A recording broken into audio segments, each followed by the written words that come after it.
G'day guys, and welcome back to the channel. In today's video, I'm going to be taking a look at the FlightScope software paired with the Mevo Gen2. This is really the first time I've used a FlightScope unit in my simulator and the first time really checking out the FlightScope software.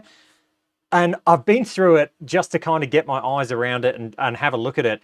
It is very in-depth. I mean, it is incredibly in-depth, and this is something that if you buy a device like this, I can see people getting quite overwhelmed by the software and the settings because trust me, there are a lot. Now, this is a radar-based unit. It's radar-based and it's supplementing with a camera. So what that means essentially is you've got radar performing a lot of the functions for this launch monitor, capturing a lot of the data. And because it is radar, there's always going to be the issue with interference with other things in your simulator room. For example, projectors, fans on projectors, fans on your PCs, different lights. If you've got this thing in a really metallic environment, so if you're using this in a shed with lots of metal exposed, that can cause issues. Fluoro lights can cause issues. There's a lot of things that can interfere with radar in an indoor environment, and ultimately what that means is you're going to have a very clean environment, or you're going to be prepared to, really dive in depth with your environment and sanitize it so you get the best out of this device. Now, world according to me, I believe that indoors camera-based units, photometric-based units are going to be the way to go. However, what if you're someone that wants to use this device for, say 80 or 90% of your practice on the driving range or outside on the course? Then a radar unit is going to be fantastic, because what that means is you're going to be able to take it outside for the majority of your golf. Say if it's a rainy day, you can bring it inside and hit some golf balls and still get some practice in. If I was going to set up a simulator for actual simulated golf, I would be going with a photometric device. However, if you've got left and right-handed players, then potentially a radar-based unit, if you're on a budget, is going to be the way to go. Okay, with that said, let's dive into the software and let's check this out, because this is very, very in-depth. Okay, so opening up the software for the first time, you're met with all these tiles, and this is something where you can honestly get overwhelmed. You've got full swing session, you've got review session, you've got play mode, you've got chipping, swing training, putting, listener mode, FlightScope Cloud, and then the planning tool. So there are a lot of things to go over. What I do like about this unit is you do have this swing training mode, and you're going to be able to practice swing speed, which is really cool. So let's start off with the full swing session. We're going to dive into this. So we'll select full swing session. Now, you're really going to have to set this thing up, and I'm going to go through all of these things in depth. So you've got limited flight and outdoor mode. We are inside, so we're going to go limited flight. You can set this thing up to be 7 to 9 feet from sensor to tee, and then you need a minimum of 8 feet from your tee to your net.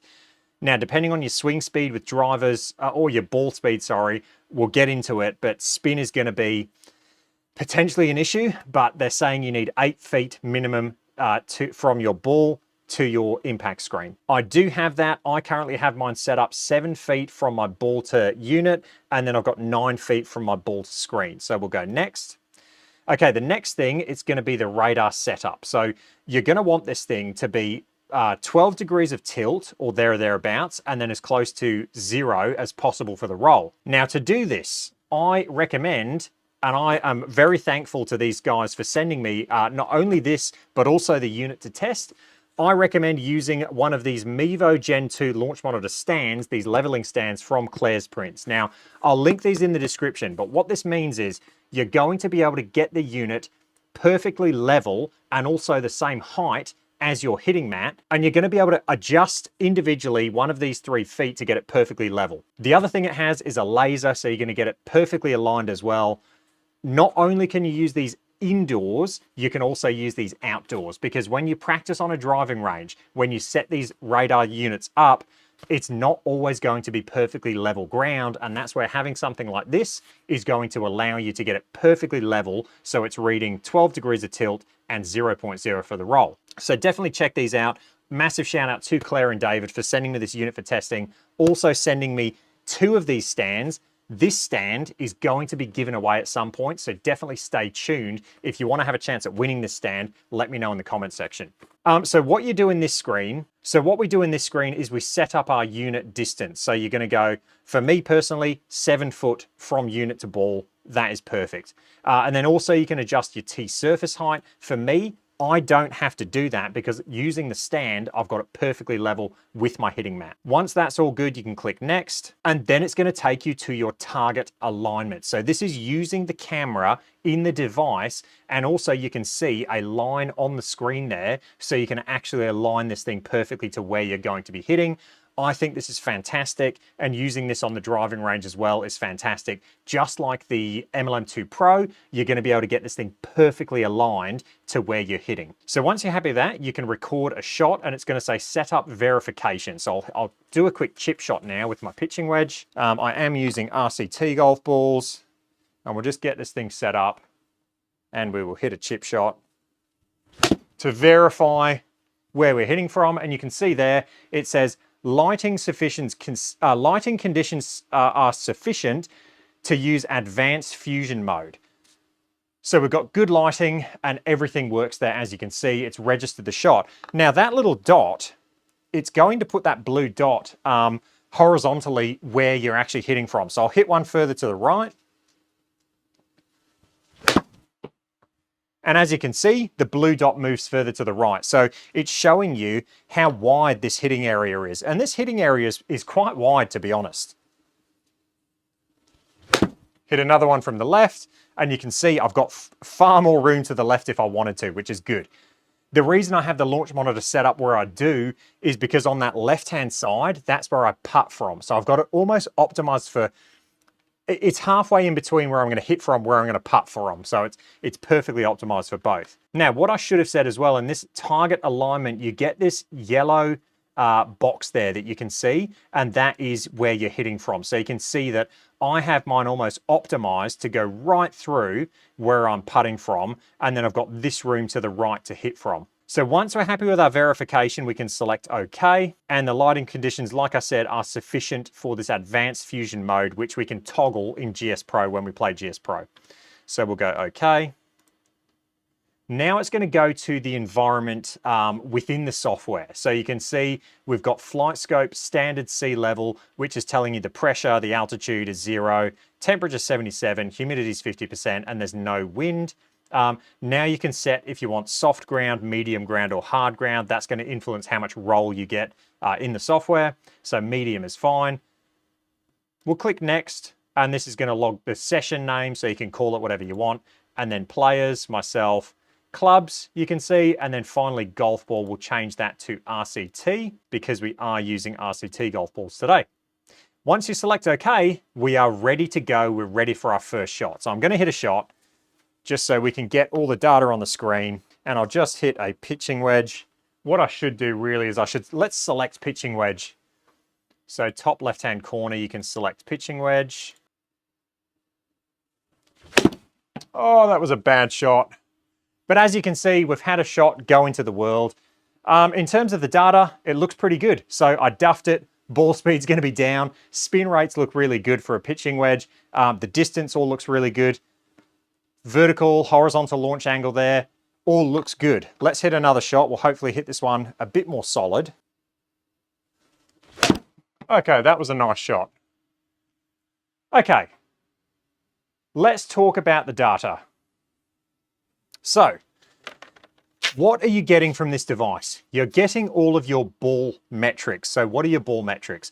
We're getting ball speed, we're getting spin rates, spin axis, horizontal launch angle, and vertical launch angle. Those are the 5 metrics you need to play any simulation software. With all of these simulation softwares, all they're using is the golf ball data to actually project the shot in the virtual world. Each software is going to have its own algorithm for how far the golf ball is going to go, for how much it's going to bounce out, for how much it's going to roll. So when you compare softwares, for instance, the FlightScope software is saying that carried 133.8 yards. If you put those metrics into something like GS Pro, even with the same environmental conditions, there can and there will be some variance in the carry distance. It's just the algorithm the software is using. What else do you get though with the Mevo Gen 2? You're also getting angle of attack and you're getting club speed. Those are the only two club metrics you're getting. And I've got to say, they're pretty accurate. So that shot there, 87.7 club speed and an angle of attack of -7.2, that all checks out and that looks really accurate to me. Along the bottom, you've got all of your data. You can move this over to the right. So you can see we've got, peak height, we've got flight time, we've got shot shape, we've got the golf ball we were using, etc. And then you can change perspective. So you can either do your all shots or you can just do your single shot tracer. You can change the perspective. So you can do like this from kind of an angle. And then you have a few different modes you can use. So we're currently in trajectory view. You can select radar data only. And if you're a numbers nerd, you can just have the pure metrics up. Or say if you're just working on ball speed, you can have the metrics up so you're just kind of working on ball speed. You can adjust all of these as well. So say if I only wanted to work on ball and club speed, you can come in here and take everything else away. So it's just going to be showing you those two metrics. Okay, other things you can do. We're not going to be able to use the club analyzer because this radar is not giving you the actual metrics for it to actually do that. The same with the D-plane, the same with, club analysis 3D, face impact location. You're not getting anything. You're not getting any of that with this Mevo Gen 2. We can, however, do the groupings. So I'll click on groupings. And as you can see, we've hit 2 shots there. If I continue to hit shots, it will start doing like a grouping there. And you can go all clubs, and you can see your shot data, all shots, and over time, you'll start to get these groupings. Okay, so the other thing we can do is we'll bring up side trajectory so you can see your trajectory there, and it looks, the scale that it's using makes it look really compressed. That looks a bit funky. And then we do have the radar camera. So I'll go to the radar camera and we'll play this. And this is going to show you your club through impact. The camera's not the best, to be fair. And then finally, I have set up my slow motion camera. So you can see I've got my slow motion camera set up. What I forgot to do was set up auto replay. And we'll hit another shot now so we can see this. And the cool thing is in the software as well, you can rotate the video, which I've done. So that's why mine's in a vertical mode. I'll just hit a pitching wedge. And we'll have a look. And we should get a replay. And here we go. We'll go on to 0.1 for the play speed, and now we'll see it in slow motion. So this is really going to slow it down. And we'll drag and drop. There we go, I've taken it away. So you can really start to work on your swing. And it's good, it lets you connect up any camera. You don't have to use the official FlightScope cameras. These cost me 130 Australian dollars on Amazon, so it's really good. I do have a front-on camera that I haven't connected, but you can have both rear and front-facing cams. And then also you've got your FlightScope cameras as well. So it is quite in-depth, and you do get quite a lot of options with this software. I've got to say, all the metrics look pretty good. I mean, and that is matching my ball flight that I generally hit with a pitching wedge. So yeah, I mean, all of that looks good. Spin axis, 3.5 left, ball speeds, 106.6, spin rates, 8,500. Vertical launch looks good, angle of attack looks good, club speeds look really good.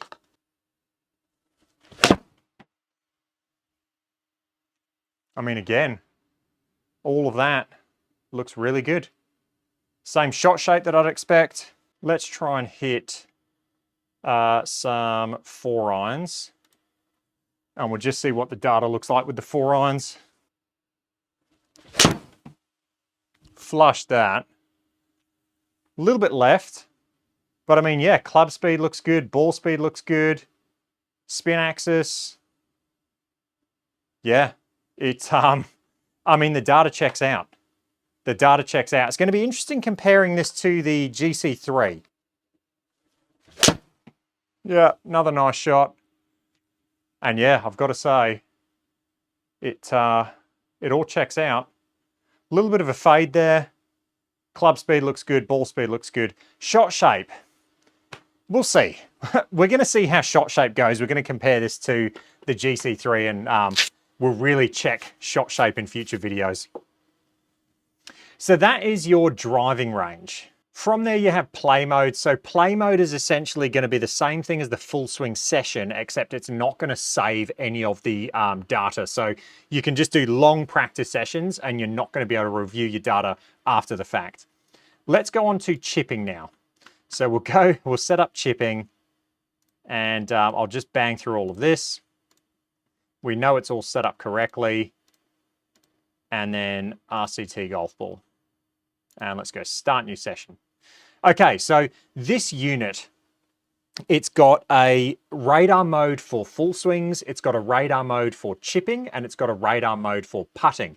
And this makes sense because the way the Doppler radar is going to work and how sensitive you need to make it is going to differ from full swings to chipping to putting. And it's actually really cool to see a radar unit like this have the 3 different modes. It can get annoying, but you're really optimizing the hardware when you have 3 different modes, because you're going to need the radar to perform differently when you're trying to get it to capture chip shots versus when you're trying to get it to capture 170 mile per hour drivers. So although it can be annoying, it is actually really good to see the different modes for this unit. So what I'm going to do now is I'm just going to hit some chip shots, and I'm going to be using RCT golf balls, and I'll start off with just a really standard 10-foot carry chip shot in my room. So I'm going to carry it 10 feet in my room. And that was about 14 feet, I'd say. It did capture. You can see all the data there. We'll go again. We'll try and capture. Again, it's going to be about 10 feet. And that was 10 foot perfectly. And you can see there, we got club data come through, and there's the shot come through as well. Now I'm just going to start going shorter and shorter. Let's go 8-foot carry. Okay, that was 8 feet. And you can see we've had it capture, which is really cool. Let's go even shorter. Let's go down to 6-foot carry. That was about 6 feet. And we've had it miss. So this is where, with radar-based units, even though it's got fusion tracking, we're going to see it struggle with these really, really short chip shots. Let's do a foot carry now in my sim room. And you can see, obviously, it hasn't captured there. So there's potentially going to be a cutoff where this unit will not pick up chip shots. And that's to be expected. It's a radar-based unit. That's how they operate. Let's go, again, about 5-foot carry. That was about 5-6 feet, and it didn't register. We'll go for 7 feet.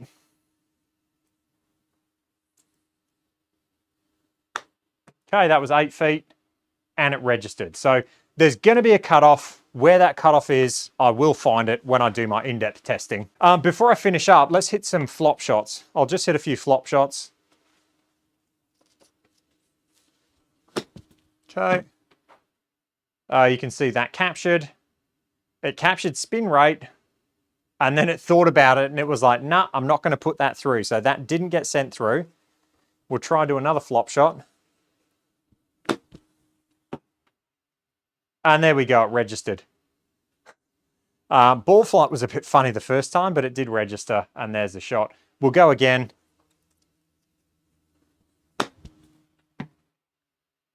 And it registered, which is good. And we'll go for the final one. We'll try and do it a little bit harder. It's thinking about it.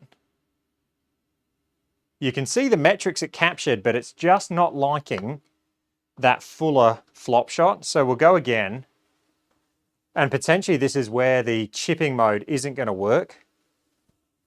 We might need to go to full swing mode.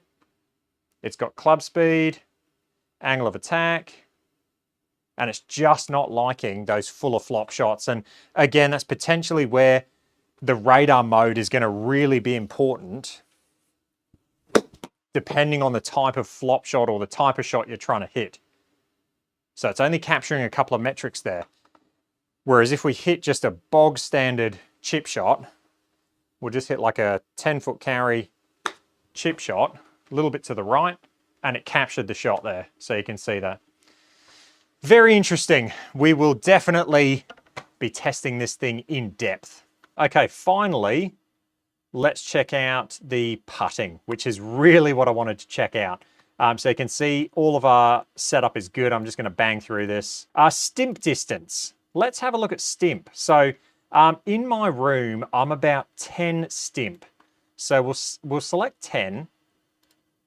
And then we'll go session name, that all looks good. And then what they recommend with this unit is not to use RCT golf balls when you're putting, so we'll use a standard golf ball. Okay, and this is what we're met with. Now, what I didn't show you is you do have different layouts. We can do different layouts. So what I can do is I can pull up, in this case, we're using the radar data there. So it looks like it's using the radar for the ball direction, launch speed, which is essentially with putting in a simulator, all you need is ball speed and horizontal launch angle. That is it.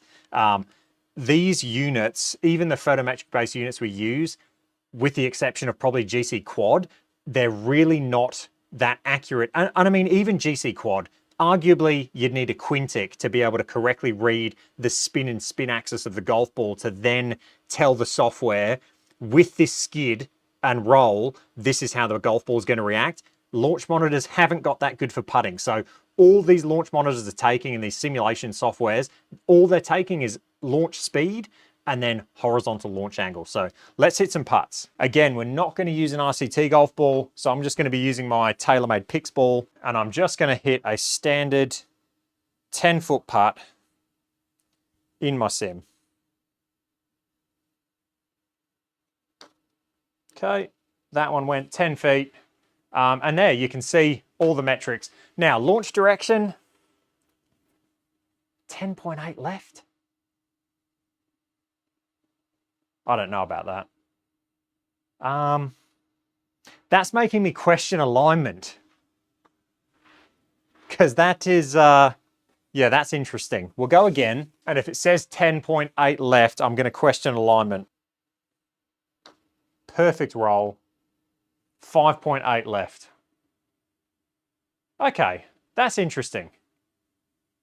I'm gonna have to play around with alignment to get this thing perfect. Let's now just do a 5-foot putt then, and we'll just keep reducing ball speed and we'll see if there is a cutoff. Okay, that was a 5-foot putt and it didn't register. So again, I don't mean to sound like, you know, banging on about it, but radar-based units, they're going to struggle with short putts and short chip shots. That's just the technology, and it's a limitation of the actual technology itself, being radar in an indoor environment. Okay, that was 5 feet, maybe even a bit further, and it hasn't registered. So it looks like there will be a cutoff with ball speed and this unit, which is to be expected. Radar-based units are always going to struggle with putting and chipping. We'll go again. A little bit harder. That's about 9 or 10 feet. And it registered perfectly. Horizontal launch angle. Yep, a little bit to the left. So I'm going to say that's alignment. So bear with me. This is the first time setting this thing up. So we'll definitely pay attention to that target alignment in future videos. Let me just go back. Let me go to target alignment, because I'm going to try and use that camera. I've got my reference lines there on the ground. Let me try and set this thing up to where it's perfectly over that reference line. That is bang on that reference line. You can see that there. And look, I probably don't have the perfect setup for putting, because as you can see, my mat is raised up. So we'll just see how we go. We'll keep the same, everything the same, and let's hit a few more putts. Okay, that was maybe a tiny bit left, and it's a tiny bit left. Okay, so it looks like putting is quite promising with this thing. Yes, we're going to have ball speed issues, but horizontal launch angle might actually be pretty good. That was perfect. Oh, 8.5 right. Yeah, look, we're going to play around with it. we'll see how we go. Do I expect this thing to be good at putting or amazing at putting? No, I actually don't. I'd be very surprised if it is, but you never know. You never know. The other section we have is swing training. So let's go into that. Again, all of that information looks good. We'll go next, next, next. Clubs we're going to use. Let's go super speed green. And let's go start session. Now, let me get my green swing speed stick. What are these called again? Super speed golf. And I'm just going to swing this now. And we'll try and do like a little speed training session. And it registered. Look at that. 130 club speed. And it's going to show you a video once it catches up. There we go. That's actually really cool. So speed training is something you can do with this device, and I think that's fantastic. 130. Consistent. The video does take a while to come through, but that's pretty cool. I like that. Listener mode. So you can preview a live session from another device. You've got FlightScope Cloud, and then you've got your planning tool. So look, there is a fair bit to do on this application. So initial impressions of the FlightScope app. This is the PC app. You do get the exact same thing on your mobile devices. I've got this on my iPad as well. I've got to say, it's pretty good. There's a lot to do. It's very in-depth. Being a radar-based unit, as you can see, there are a lot of things you've got to consider in terms of setup, etc. Using this in an indoor environment, is it the best experience? Is it the easiest experience? I'm going to say no. However, if you're someone that uses this outside, that again is just going to use this indoor in a pinch, I've got to say it's pretty good. It's actually pretty good. Guys, I hope you enjoyed that first look at the FlightScope app and the Mevo Gen2. I'll have a lot more content on this unit coming very soon. If you've got any comments or questions, please leave them down below, and I will catch you guys in the next one. Cheers.